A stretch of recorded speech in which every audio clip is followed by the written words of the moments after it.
was vying to become the President of the United States.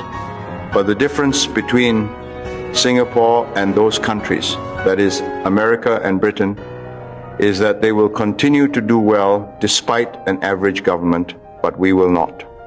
This is a small country with no natural resource, and in the middle of a region that has been volatile historically. Special leadership is required here. Even as things stand, we have regretfully shifted the system away from attracting the best talent through reductions to ministerial pay. If I were a cabinet minister at the time the change came up for discussion, I would have stood firm.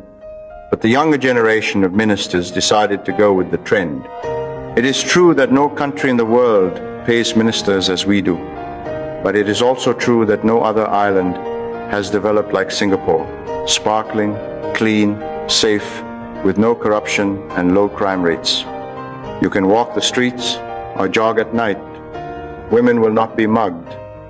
Police do not take bribes, and if they are offered bribes, there are consequences for the ones offering. None of this came about by coincidence.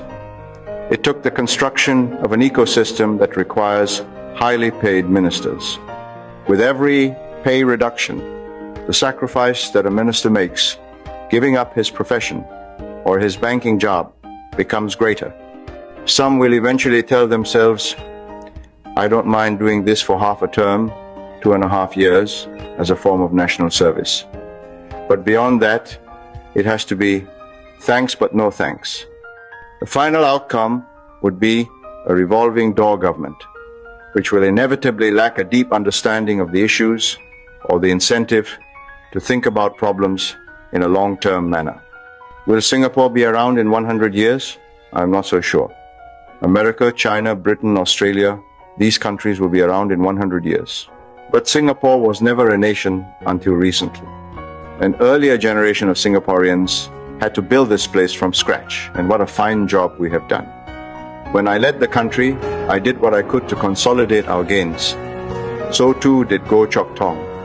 And now, under Lee Hsien Loong and his team, the country will do well for at least the next 10 to 15 years. But after that, the trajectory that we take will depend on the choices made by a younger generation of Singaporeans. Whatever those choices are, I'm absolutely sure that if Singapore gets a dumb government, we are done for. This country will sink into nothingness.